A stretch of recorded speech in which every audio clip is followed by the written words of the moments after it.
Well, a very warm welcome to you, Derek, and thank you for joining us on this rather snowy morning.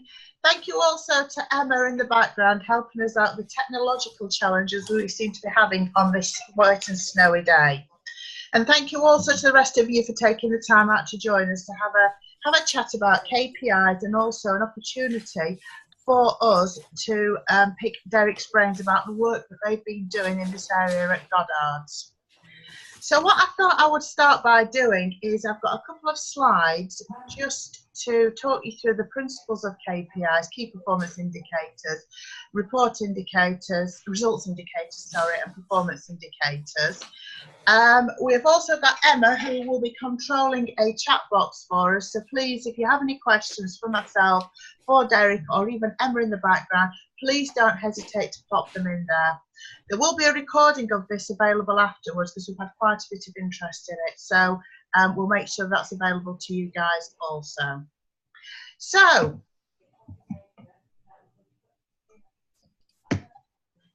what we're going to cover in this session then is an introduction to KPIs.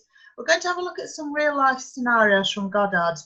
Derek has spent time out in industry before he went into practice, using KPIs, using internal measures, using external measures to look at how organisations are performing. Also, what I'd like us to do within this session is for you to start to think about what are the sensible things that you can start to look at as your KPIs in your business, and also what you can potentially start to get your clients to look at in their businesses as well. So what are KPIs all about? Well, KPIs are the measures you need to take to understand how your business is performing, but more importantly, identify areas for improvement. So, as we know, data needs to be one of the drivers of everything. We need to have that data so we can work out on the areas that need improvement. They can be soft measures or they can be hard measures, but we need to have a look at those. Key performance indicators can be an internal measure or an external measure. So it can be what your customers think of you, what your clients think of you, or it can be how your processes are performing internally, how quickly you do something, how often you get things right. You can measure those things as you go. They are not a one-off figure or a target. They are measured and tracked over time. So the purpose of using a KPI is to see how the pattern of those goes over the 12-month period or over a longer period if necessary. Be really careful about just taking one figure and comparing it against the next because they're not always comparable, as you know. There's lots of key texts that can be referred to in terms of KPIs, and there's loads and loads of bodies of things that have been written. But what we just wanted to do here at AVN is just demystify some of this, to get some real life practice of how they've been used, and to get you thinking about ways and alternative ways that you can look at them within your practice. And what we tried to do, and hopefully we'll have done that for you, is to stay away from the theory, but concentrate on what works. It's not about having the most perfect KPIs or measures as according to the textbooks. It's about you saying, actually, these are the figures that will help me run and understand my business. Just briefly, there are 3 levels within these things. So I just thought I'd list those to demystify them. There's different terminology sometimes used in different areas, but if we look at the KPIs, these are the results that you gain by doing what you do. These are the outcomes, and these are what drive your results indicators. So if you're wanting to gain more clients, these are the things that are the measures about how many calls you make to them, how many times you're in contact with them. Performance indicators, and it's a bit like peeling back the onion, are the things that are driven by the things that you're doing in the workplace. And your key performance indicators are the things you need to work on in the workplace to drive the performance of your practice. So key results indicators sit at the top. These are the things you might see on something like your board report or your one-page plan.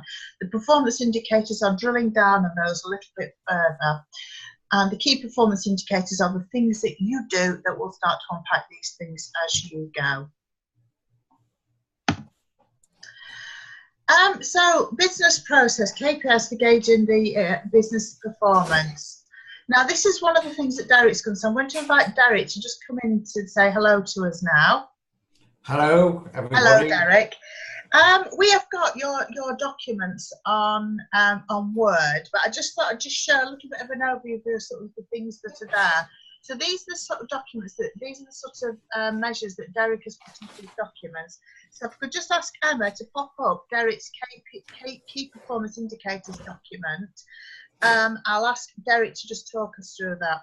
So Derek, when we were talking, you told me that, or you'd explained to me that you'd spent time out in industry working on KPIs. Just for the rest of the people that are on this webinar with us, can you just tell us a little bit about your experience and the sort of the setting of KPIs that you've done out in industry? Yes, I spent 20 years in industry as finance director of different companies. And to be perfectly honest, neither I nor the rest of the board were ever interested in the accounts. They came far too late.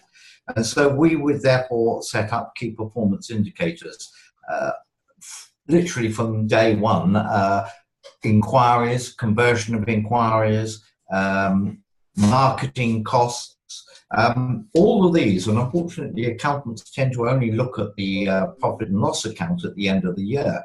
But for a business, it's key things on a day-to-day basis. And what we've produced in our key performance indicators booklet is a number of the key areas. So if you look on page 1, we talk about their revenue improvement, cost reduction, process cycle time improvement, and increased customer satisfaction. Okay. I know what everyone's going to be saying. Yes, well, we're accountants, so maybe only 1 and 2 are relevant. I disagree. The accountant is the ideal to go to everybody and say, these are areas that you can improve your performance, or should I say, actually monitor your performance. And it's important that Okay. So could you perhaps... We find it's a far more important. Yeah, can everyone see? I can certainly see it, Emma. Right, okay. And I think Derek can see, can't you, Derek? I can certainly see it, yes. I was assuming everyone else could see it. I was just checking first. Yeah. Can't get it to expand now. So you've got, obviously, I mean, I think just while we've got the 10 people, you've got 4 different indicators there. Obviously, would it be worth just giving us a quick example of each of those, maybe, Derek? Yes, obviously, revenue improvement, that's pretty obvious. What can you do to improve your revenue? So that's lead conversion, Right. possibly looking outside of your normal window. Yeah. We have used AVN to enable us to look sideways, so we now do personal balance sheets, we do probate work. And so these are, we found that these were doors that were not having to be smashed open. They were already open. We just had to push them ajar. And so that's proved extremely useful. Cost reduction, that's the area accountants understand. If you can cut 5% off the cost of the phone bill or the electricity bill, that will save money.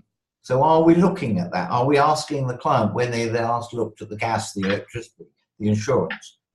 And then process cycle time. This is how long is it taking for a process to be done? Time and motion, I suppose, and I know it's not popular these days, but the reality is a lot of profit will disappear in bad process. And so that's important. And then increased customer satisfaction. If a customer's not happy, he's not going to come back, or he'll only use you when he's got to. If he feels that he's getting good service from you, he will use you for other things than what I call the norm. So if it's the accountant, well, I use him for my statutory accounts, I use him for the tax returns, but I don't use him for anything else. But hang on, we've got personal balance sheets, we've got KPIs, we've got benchmarking, we've got probate work. All these areas that if the client believes in you as the accountant, he will come and ask you to do. And the same goes in terms of your clients. What are they doing and how are they doing it and how can it be improved? Okay, now that's very interesting. Now we seem to have lost the screen. Let me just see if I can share your booklet again from my end, Derek. I think this is the technology of trying to do these things from home. Let's just have a quick look if I can get this back up for you.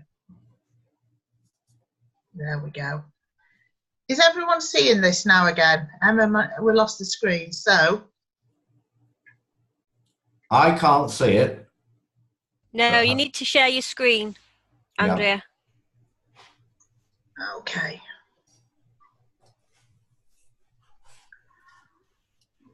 It's not letting me do it either. I have to put it on my desktop.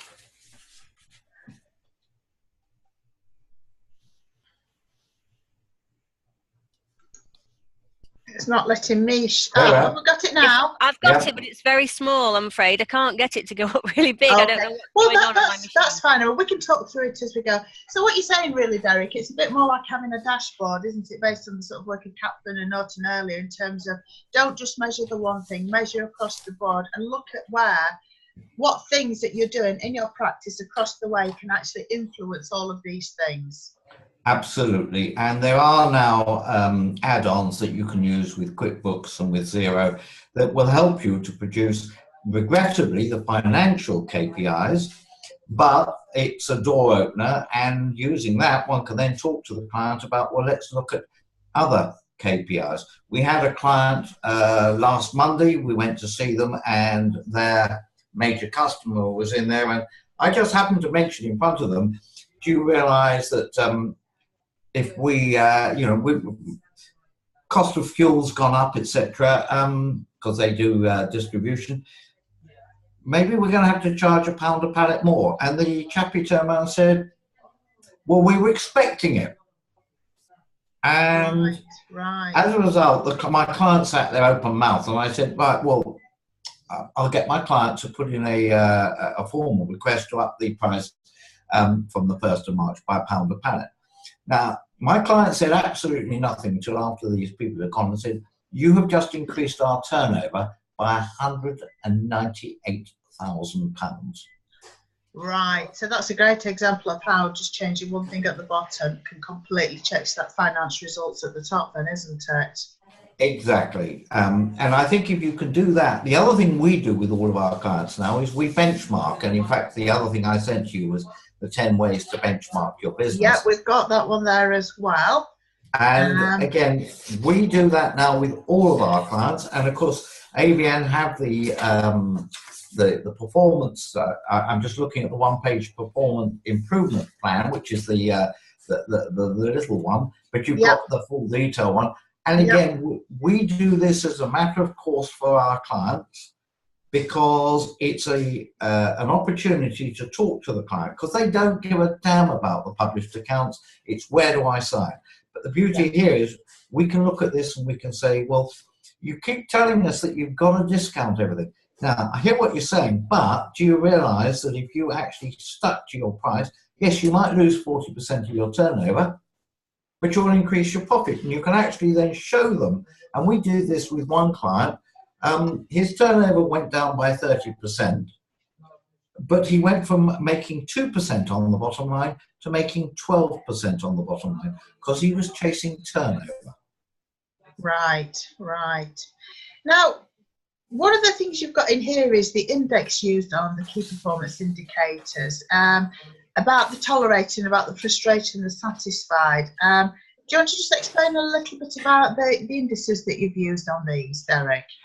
Yes, yes. Okay, well, I mean, pretty obvious one is satisfied. The user is satisfied. He feels that he is fully productive, that he is monitoring the system, and the processes are working, and he's not got wastage. Tolerating is where, what is he going to allow as wasted time, wasted materials? Again, if you're dealing with engineers, usually wasted materials, are there ways of minimizing the wastage? Is it impossible? Or, are you tolerating? Or could it be that that wastage could be sold off? Somebody, remember, your waste is somebody else's brass, as they say. Yeah.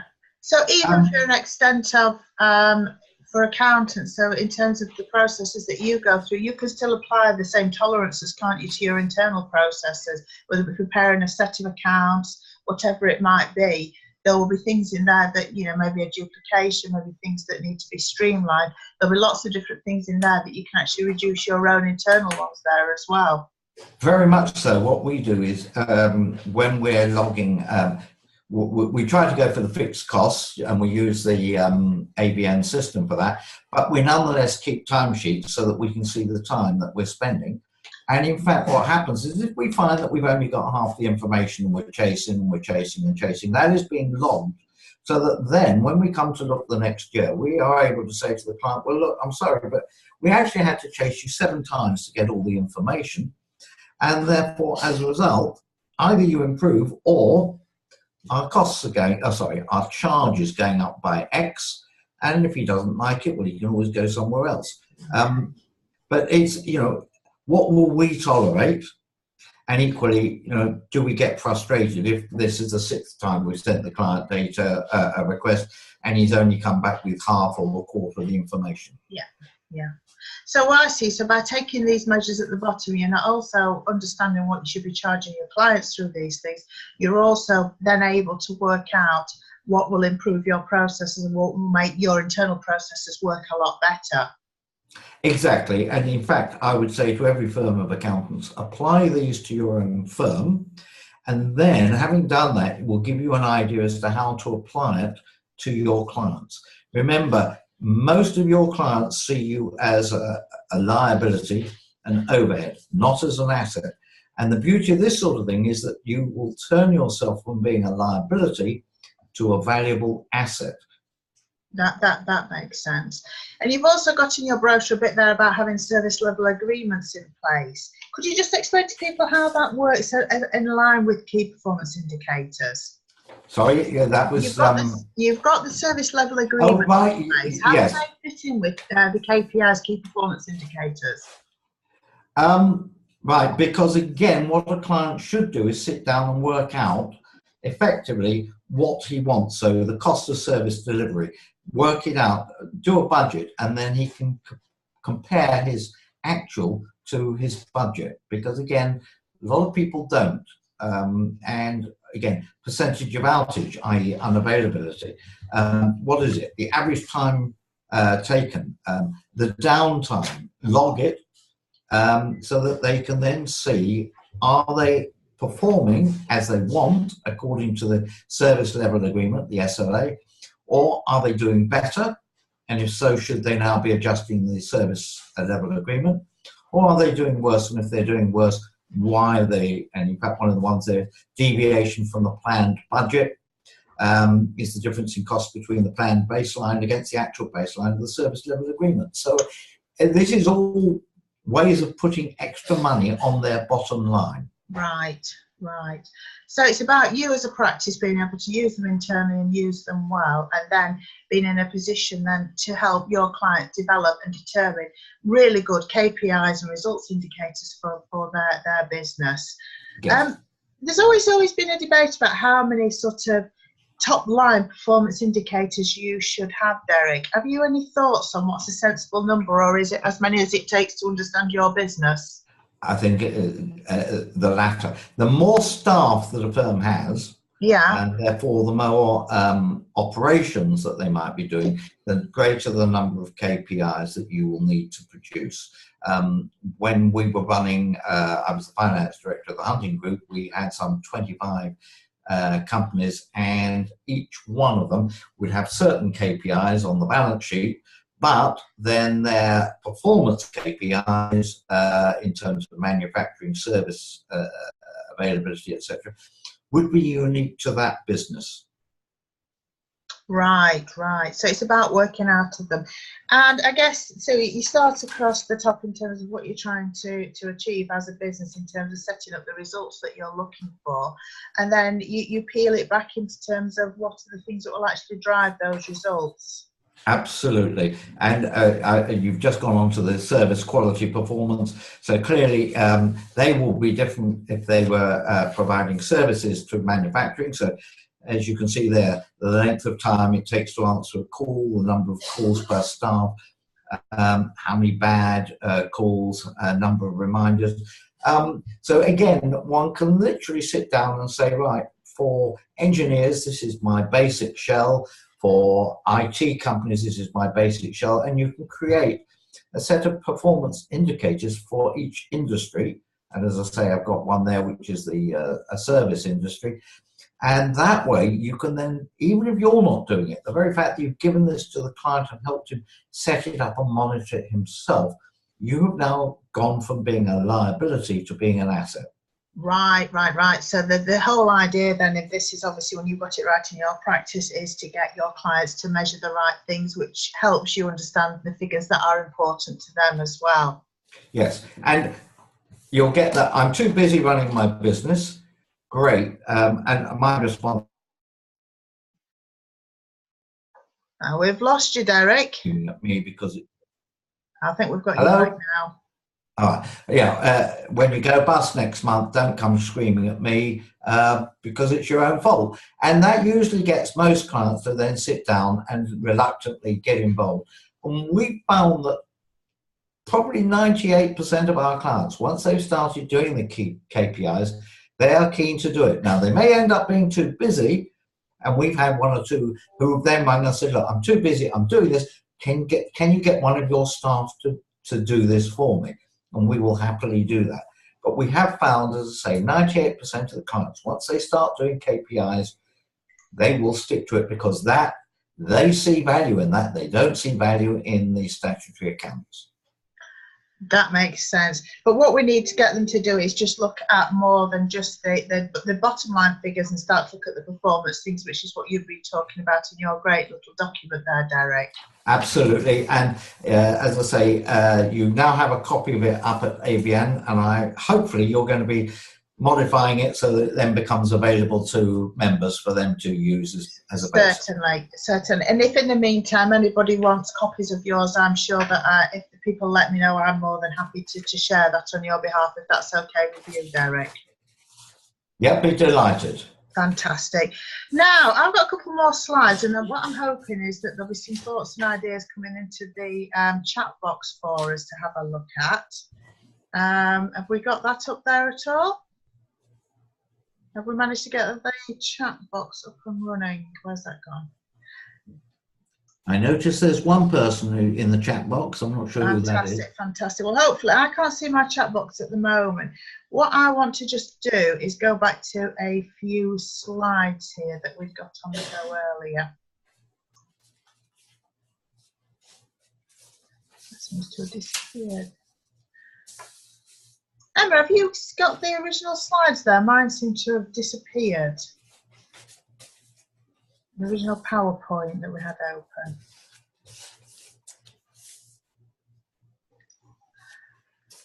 Okay, well, let's see if we can get the chat box. So I seem to have lost my chat box at the moment. So I'm just wondering, Emma, is there anything in the chat box at all? I can't see it either, so I'm not sure what's happened with that. Okay, what I'm going to just do is I'm going to jump to the one-page plan just while we get the other things back. Sorry, do you want me to share your slides? If you could, Emma, that would be fantastic. Okay, I'll see if I can do it. There we go. You've got it. Oh, fantastic. So I'm just looking at going to,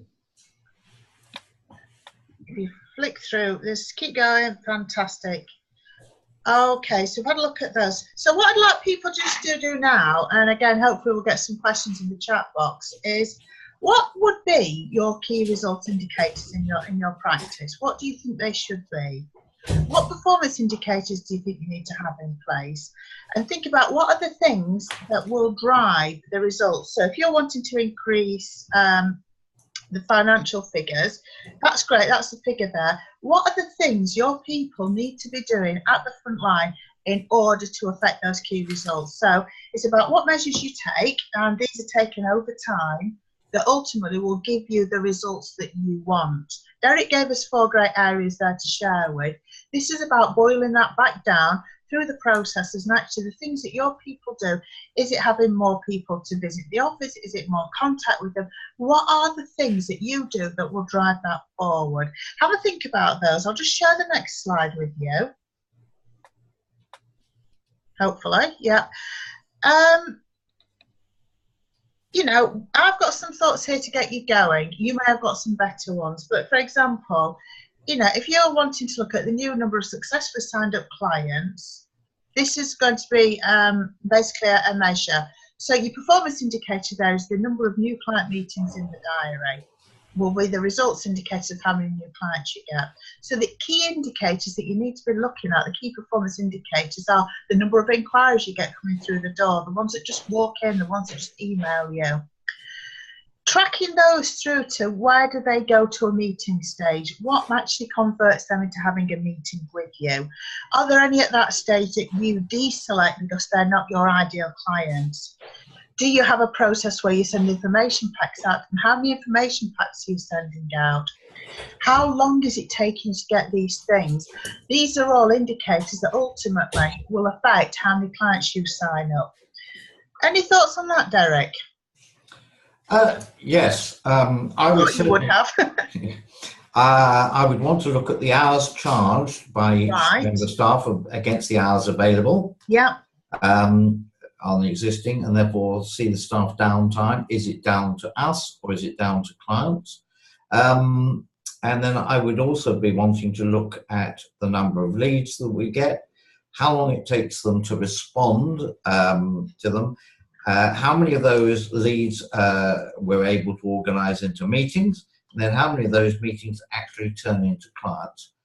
And we would then also look at going back to the ones that we weren't successful with as to why we, you know, weren't successful. Ah, right. So when you talk about in your key performance indicators about processes that have stopped, they're in effect things that have stopped, aren't they? That are a waste of product, so to speak.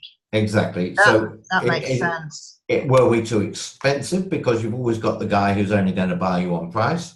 Was it that effectively they've already got an accountant but just wanted to find out what you had to offer, and we've had that before now? Or was it that actually you know, they're still thinking, in which case if they're still thinking, you need to talk to them again? Because one of the things that we found is that you don't sign up a client there and then. It's very rare. You probably need a number of meetings to convince them that you're one of the best things since sliced bread. Right. So again, it's important that you track those and take measurements at each of those stages to see if you're doing works or if it doesn't work. And I guess if you tried something new, like running a seminar or doing something new in terms of generating clients, it's still important to measure that and measure the effect that has on your current processes as well. Absolutely. That makes sense. So ultimately, the amount of meetings in the diary would be drilled from those. Ultimately, the amount of new clients would fall from that. That makes sense. Have we anything in the chat box yet? Has anybody any thoughts about how this is applying to their practice? Anybody any thoughts there? Well, while we're just having a look at that in a second, let's just pop to the next slide if we can. Just a few thoughts there in terms of what measures you can take. You could measure everything if you wanted, couldn't you, Derek? You could absolutely measure every single thing, but everything isn't going to give you all the information that you need. It's working out what is noise and what are true measures. Absolutely. You've also got to bear in mind is the time that you're spending on measuring things, the time or the cost of that time is probably greater than any benefits that you might achieve. So common sense has to prevail. Okay. So what would you say? Measure things, and if they're not telling you anything, then make a conscious effort to look at what else you need to measure instead. Absolutely. Okay. And stop the rot. If you're measuring stuff that doesn't tell you anything, then why are you measuring it, I guess? Yeah, and equally with the client, if the client's not interested in that, then drop that one and find out. That's the other thing. What are the things that he sees as important? Right.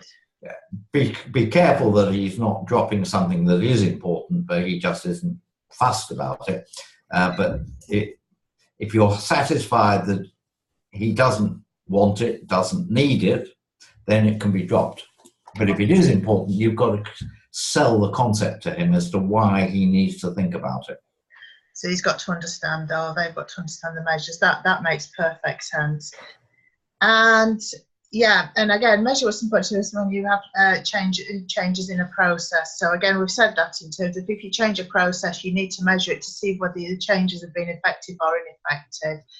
And then also about linking these back to strategy. So if you, whatever you've set as your strategy for the business, the indicators need to reflect that as you go forward, I guess, as well. Definitely. Yeah, okay. And the other one is obviously an interesting one. Again, is there's always finance up there somewhere in terms of the turnover or the profit as a measure. Again, they're really hard to control, aren't they, Derek? It's about measuring the things that will affect those downstream. Absolutely, and keeping your finger on the pulse. A good example being, as I said, this other client.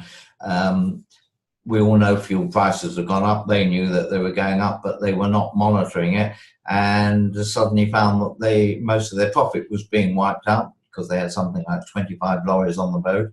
Well, yeah. One of the single most expensive costs is fuel. Yeah, yeah.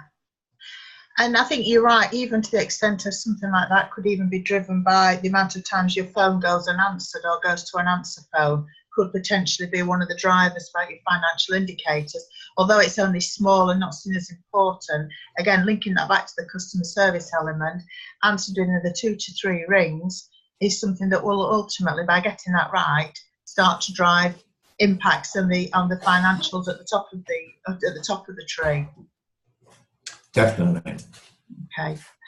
And the other thing I've put in here, which, and I know we've touched on it briefly, is we talked about the AVN and the one-page plan, which is currently something that advanced members use, which works on a bit of a scorecard approach. And a scorecard is really where people moved away from just monitoring the one thing, the profit and loss of a business, to actually going, what are all the things that we could measure and actually do? And it became a bit of a, sometimes it's called a dashboard, sometimes it's called a scorecard approach. Original work, if you're interested in the theory, was done by Kaplan and Norton. But I think the version that we've got of that is something called the one-page plan.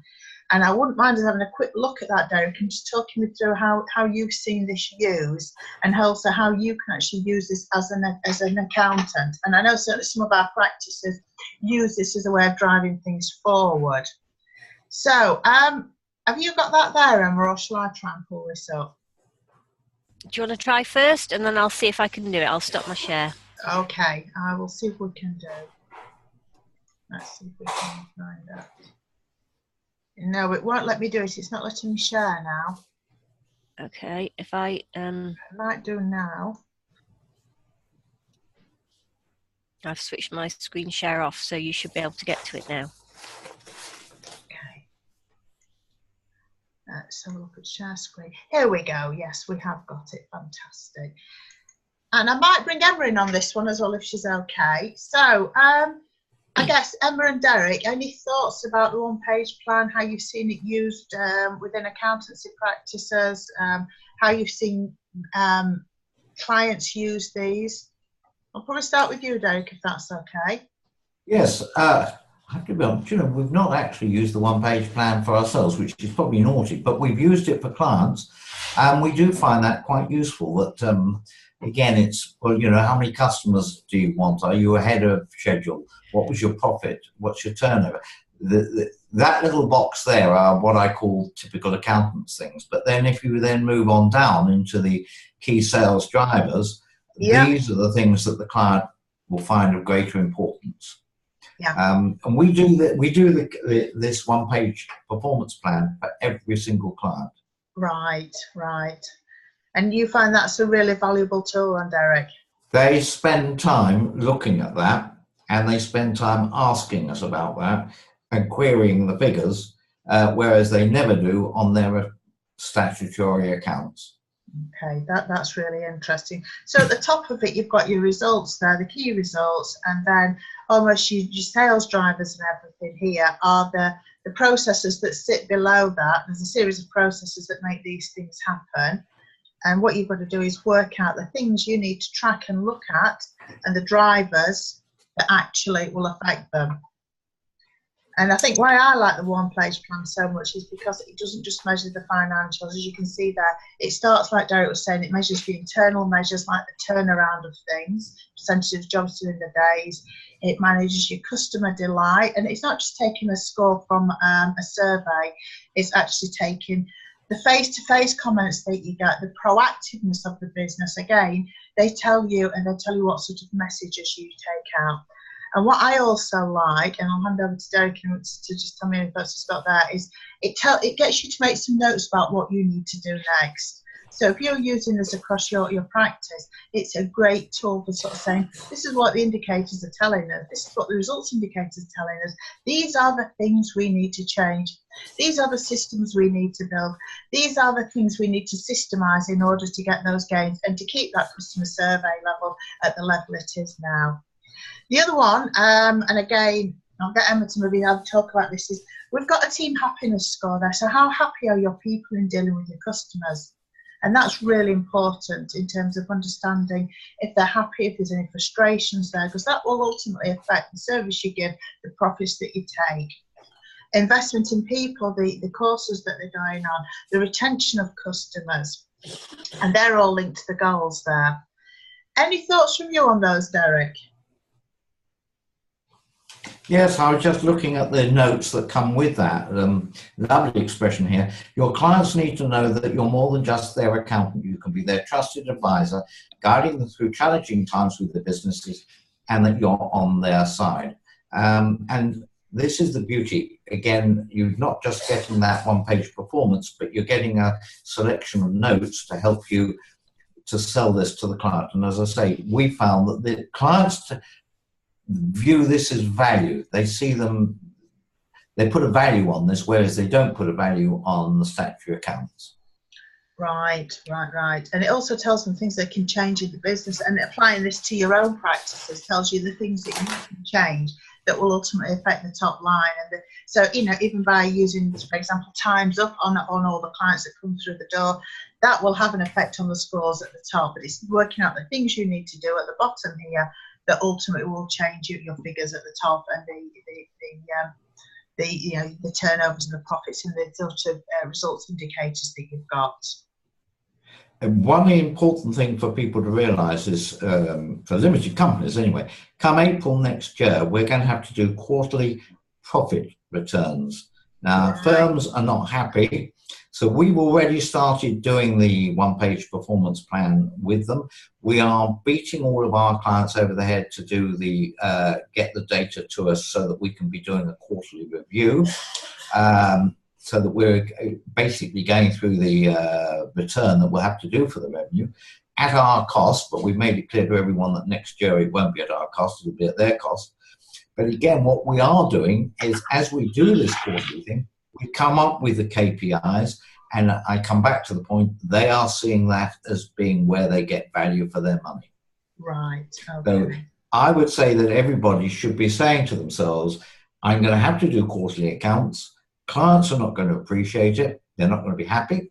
But because you're doing that within 30 days of the end of the quarter, ideal time to do key performance indicators which clients will see a value in.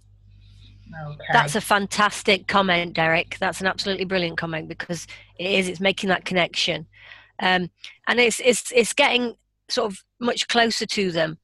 I've got another couple of comments, if that's all right, Andrea. Absolutely, Anna, absolutely. I think this is really important. This is internal, and this is also how you pick up with your clients. So over to you, Emma. Yeah. Okay. At the very bottom is the vision and mission, and we always say that this is a document that when you think about it is from the bottom up. Everything that happens at the bottom triggers something that happens further up. It cascades, and the bottom bit is the most difficult bit, which is getting to understand the business owner. And obviously this is just a single liner on here, but I think sometimes you need to be it's something that evolves. But it's really, really important, particularly when you're talking to clients, is that often they have opportunities for doing things or going a different direction. And we found that at AVN in particular, that we get, enticed by lots of other things that could be of value or we could do to evolve our business. And actually having the clear picture of what your vision is or the mission is of the client helps them to see whether those new ideas are taking them towards their goal or away. Because in all businesses, there's lots of bright, shiny objects left, right and centre that people want to go for. And often that can take resources, not just financial resources, but people resources and time and intellect away from running the key business. And so being very clear when you have these conversations, that great idea, is it actually going to drive you towards what you want, or is it just another sort of bright shiny object, can be quite important. And they're having those, that becomes quite an in-depth conversation with your clients. So you do become a real trusted advisor because they're telling you about some real key things that they want out of their business. And then obviously then moving up with the different measurements, then you're helping them define the measurements that will get them towards their ultimate goal. So this sort of like, I think it works perfectly with the quarterly accounts, with running the board view process. And we have a lot of members that actually sell board view to their clients and use the one-page plan as the agenda for the meeting in board view. But it can also lead to so many other things because it is a whole tool for them to take action and create action plans to make change. It can be such an instigator of things that are going on that you can help them in other ways. And behind the scenes, as Derek's just pointed out, there is a whole resource about what could be some of those key numbers. Yes. And I think, Derek, you're probably the same, that we've noticed with a lot of members, what they say is that initially there might only be 5 or 6 numbers on a one-page plan because we don't quite know what to measure that, as Andrea said, that is a value to measure. But secondly, we probably don't have the processes or structure behind the scenes to measure them to get that thing. So it does evolve, numbers grow, but it to be very conscious not to make too many, and like Derek said, spend all your time measuring as opposed to taking action on those decisions. The other thing about this spreadsheet that Andrea is showing you, just so you're aware, it allows you to put in on different tabs the targets that your client would like, and then obviously the actuals, and not only produce the one-page plan, as you can see, but there is a little bit that says graphs, which again, just a little bit for those people who are a bit more visual, so that they can see trends of what's been happening again, of actual against, here we go, some key results here. So of what's actually been happening, because some clients are more visual, aren't they? And they like to see sort of graphs and visual stuff rather than numbers.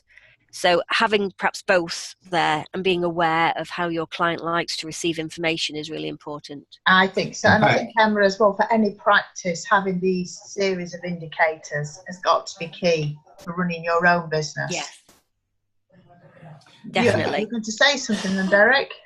Yes, your typical small business or even the medium-sized business will actually prefer graphs to a written report. We do both. We will talk through, but certainly the graphs, they will often sit as they're having a cup of tea and look at them and then sort of, well, hang on, I've just suddenly thought on me and I noticed, a number of clients, I'm looking at that one. Oh, maybe we can do something about that. Because it's easier for them to interpret that. So I would always give every client the whole lot. There's no extra cost other than probably another 3 or 4 sheets of paper. Well, that's peanuts. Absolutely. And as we said, if you can get these things right in your own practice, you're in a much better position to use them when you're talking with clients about how to improve their practice. Yeah, are we still there, Derek? Definitely. Fantastic. Yeah, I'm still there. Yeah, I would agree with that entirely. Yeah. Now, I think the other thing in your own practice is that quite often what happens is as well, some of what I encourage quite a lot of the members that I talk to is that some of these numbers on these drivers here are almost cross-selling opportunity numbers as well. So to look at Absolutely. how are you applying the AVN tools and the AVN learning, and making sure that you can see investment that you're making with your team and you to learn all this stuff and develop all this stuff is actually generating you income too. Absolutely.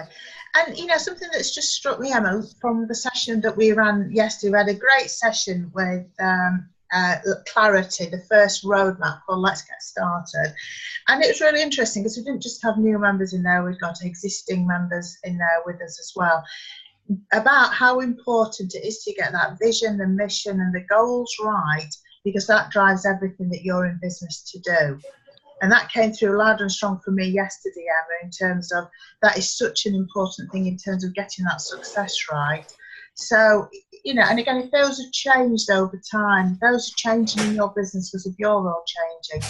My advice just on getting that right will be to, and I'd welcome your thoughts on this, would be to do the clarity call with one of us.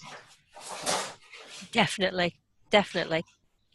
It's just such an important way of saying, actually, this has changed. I need to do this. I want to reduce my working hours. Anything like that. The clarity call is your starting point for just getting these figures set. And for those of you that are working with your clients doing this, if you remember that very simple A4 sheet that we show at Masterclass, and we have done on some of our other training, where you just write on a piece of A4, what are your key numbers, where are you now, where do you want to be, what's the time scale for that, so that you can see whether they need to be driven financially or they need to be driven because of they want more personal time available, or there's a stress issue or whatever. Just having a few key numbers to talk about sometimes opens them up for you to get a real clear message about what's driving them, or what needs to change in their business in order for it to deliver for them. Yeah. And the thing with anything is use it on yourself first. When you're using it on yourself, then you'll become confident and you will see the value in using it with other people. Because they're not to employ cynically, these things. Use them yourself and then use them with your clients, and you will start to see a difference both in your business and both in their businesses as well. Okay. Have we anything in the chat box at all? Mine's decided not to appear on the screen. Have you got it there, Emma? No, I've lost it too. I don't know what's happened with Zoom today. Okay. Had a few challenges. I'm just wondering, with there only being 10 of us, is it worth just unmuting anyone and just say, are there any questions then? Yep. Yeah, okay. So we're going to unmute you all. I'd just like, if there's any questions aimed at any of myself, Emma, or Derek, who's been a fantastic guest for us today, please just shout them out now and we'll do our best to get them answered. Anybody? Okay. Well, if there isn't, then we will bring this to a close. I'd just like to say thank you then to my co-hosts on this, Derek Williamson from Goddards, who's been great enough to share his experiences with us and his documents, and also to my great colleague Emma Slack, one of the practice growth experts, who has got a wealth of experience in these areas as well. And please use us. We're there to help you through these things. This is a snapshot of what we can do. This is about helping you through it now. Emma, any final words from you? No, I think I'd like to thank Derek too. It's lovely that a member can come out and be so open and share with the network. It's a privilege to learn from you as well. And Emma Blackburn has just said, could she have a copy of all the documents included, which would be lovely. Yes, I'm sure we can do that. Yeah, we'll do that for you, Emma. I'm just going to do one shameless bit of publicity here. If you've really enjoyed coming on this webinar, and we've enjoyed having you, we have got one next week, which is about recruitment. It's a topic that comes up time and time again in our calls with members. Just what is happening with recruitment? Why can't we get good people? Where should we be looking? And we're just working on getting a guest or two on this with us as well, who work in this field, particularly in the recruitment of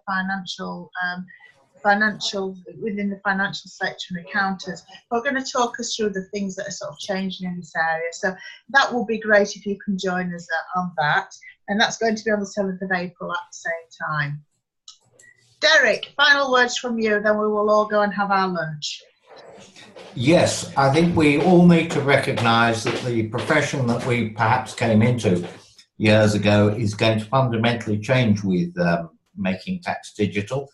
It's not a challenge, it's a fantastic opportunity, and we should all be grasping that opportunity, because 90% of our clients are not financiers, don't understand it. So again, one of the other things that ABN does is all the finance director you need without being a finance director. We need to subliminally be making us the first port of call for every client for anything that's of a financial nature.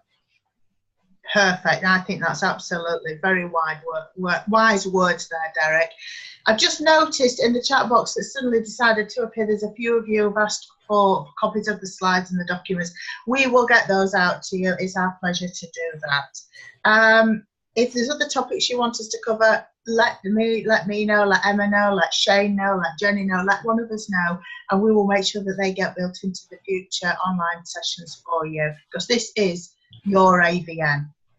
Okay, I'm going to sign off from now, so I'll let my other two co-panelists say goodbye as well, and we will end the webinar.